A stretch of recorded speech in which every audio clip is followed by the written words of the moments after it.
Hai, sahabat YT Artikel 2. Apa kabar kalian semua? Semoga kalian semua dalam keadaan sehat. Amin. Sebelum melanjutkan ke ceritanya, jangan lupa tinggalkan like, komen, dan subscribe. Karena dengan like dan komentar kalian, yang semakin membuat admin semangat mengupload lanjutan ceritanya.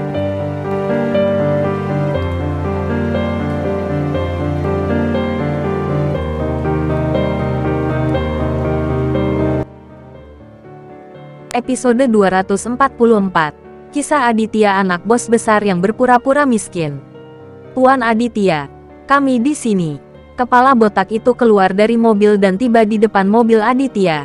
Silakan turun dari mobil Aditya. Aditya memandangi lingkungan sekitarnya dan tidak bisa menahan cemberut.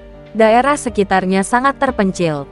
Dan itu benar-benar tempat di mana tidak ada kotoran burung. Berkat apa yang dipikirkan Charlie, dia menemukan tempat yang buruk untuk bernegosiasi. Tapi itu tidak mengherankan ketika kamu memikirkannya. Charlie pasti sangat takut. Beraninya dia muncul di tempat yang ramai. Hanya saja Aditya masih tidak tahu pendukung seperti apa yang ditemukan Charlie untuk mendukungnya. Jika Charlie sendirian, dia tidak akan pernah berani menunjukkan wajahnya kecuali dia sudah tidak sabar. Memikirkan hal ini, Aditya keluar dari mobil dan melambai kepada bawahannya. Itu perintahnya. Dylan telah lama menjadi bawahan setia Aditya, dan selalu dengan tegas menjalankan semua perintah Aditya. Dylan melambai pada Leo dan yang lainnya, memberi isyarat agar mereka membawa Yanto dan mengikuti Aditya ke pabrik batu bata. Tentu saja, Aditya tidak menganggap serius pada Charlie. Jika tidak, dia tidak akan memberi tahu Rizal.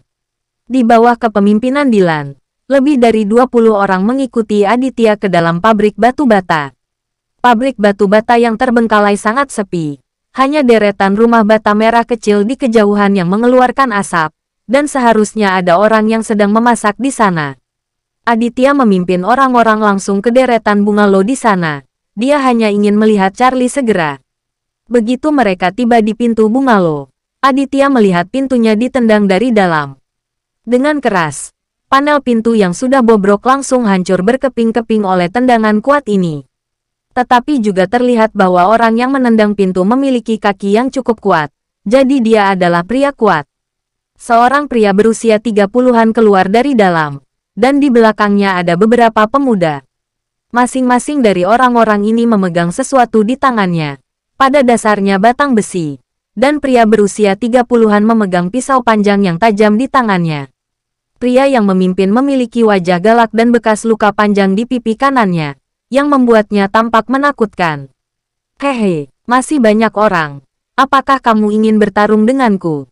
Pria yang berwajah bekas luka itu melirik Aditya dan yang lainnya dengan bola matanya ke samping, dan mendengus dengan suara dingin dengan jijik. Ini di luar dugaan Aditya melihat jumlah orang di sisi lain, termasuk pria dengan bekas luka. Hanya ada 6 orang, dan di sisinya ada lebih dari 20 orang. Dengan perbedaan jumlah orang yang begitu besar, sungguh membingungkan bahwa pria dengan bekas luka itu bisa begitu sombong. Dylan bahkan lebih kesal. Dia berpikir bahwa memang ada pemuda yang terpana yang tidak takut mati. Hanya dengan 6 orang, dia berani menjadi sombong di depan saya.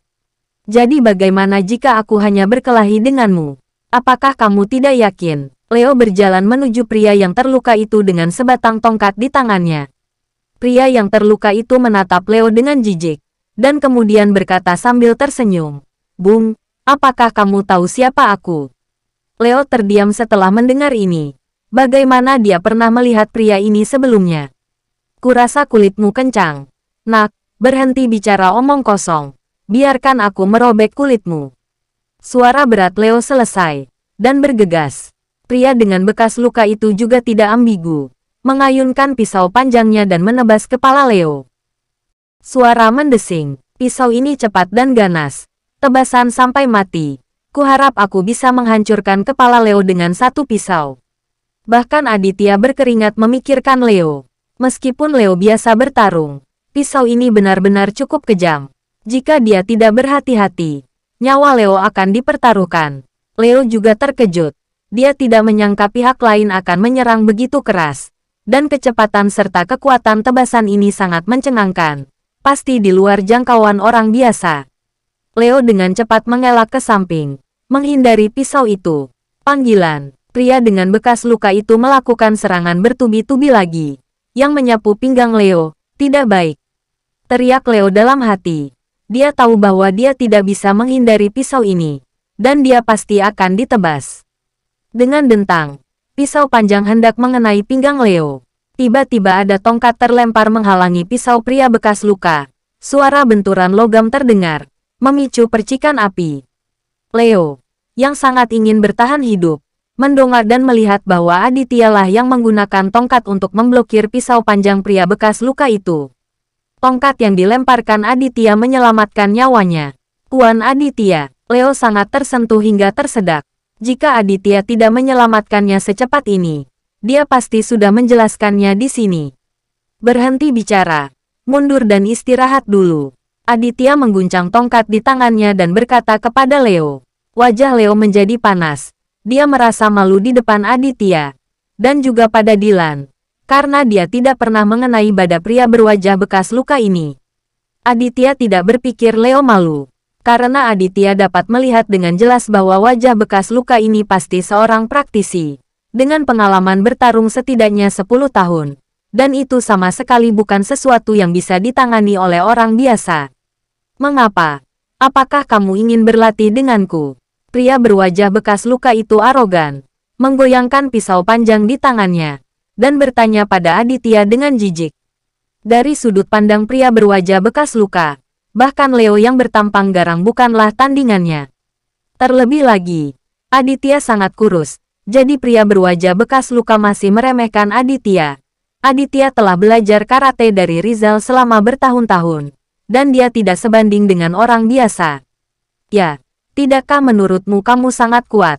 Ayo buat gerakan, kata Aditya kepada pria dengan bekas luka itu dengan sangat tenang. Pria dengan bekas luka itu memiliki niat membunuh di wajahnya. Orang ini membawa beberapa bawahannya. Jadi membunuh satu lagi dan membunuh satu lagi bukanlah apa-apa baginya. Karena kamu ingin mati, kamu tidak bisa menyalahkanku.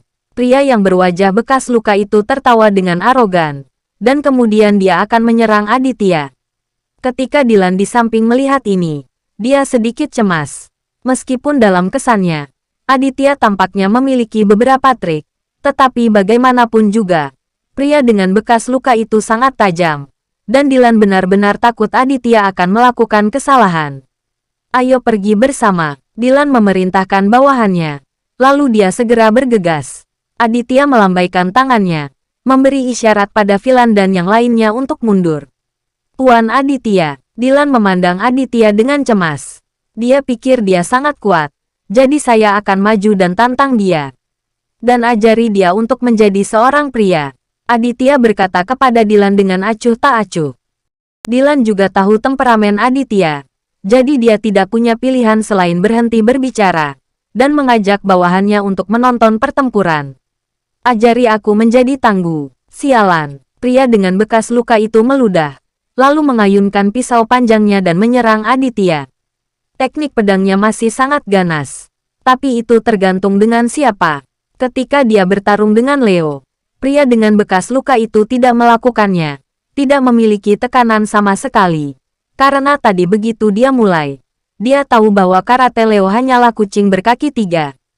Tetapi ketika dia mulai berkelahi dengan Aditya, pria dengan bekas luka itu merasakan banyak tekanan. Dia melihat tongkat di tangan Aditya diayunkan ke atas dan ke bawah, menari seperti angin, dan bergerak. Itu sangat tajam. Dalam 10 detik, pria dengan bekas luka tidak tahan lagi.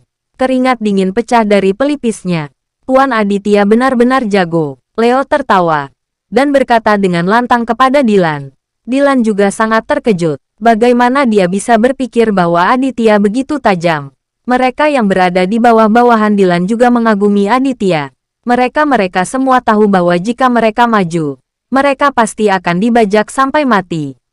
Klik. Pria dengan bekas luka itu menjerit. Pergelangan tangan yang memegang pisau itu dipatahkan oleh tongkat Aditya. Dan pisau panjang itu jatuh ke tanah. Bang! Pria dengan bekas luka itu ditendang ke tanah oleh Aditya. mencengkeram perutnya dan bersenandung kesakitan. Begitu saja, beraninya kamu menjadi sombong di depanku. Aditya mendengus dingin. Sialan, kamu hanya kebetulan. Pria dengan bekas luka itu masih belum yakin. Duduk di tanah dan menatap Aditya dengan ganas. Kalau begitu aku akan beruntung lagi, kata Aditya, dan berjalan dengan tongkat di tangannya. Wajah pria yang berwajah terluka itu berubah, dan sebelum dia bisa bereaksi, tongkat ayun Aditya jatuh seperti butiran salju.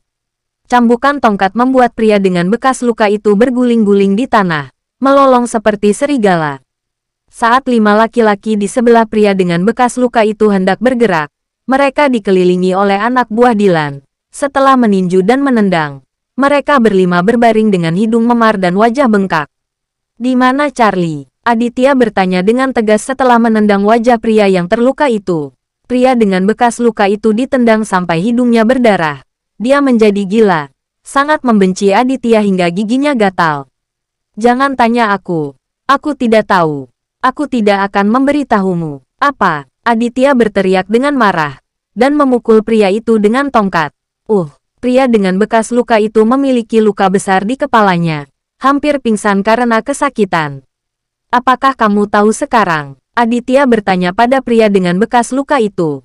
Pria dengan bekas luka itu memiliki sikap tangguh.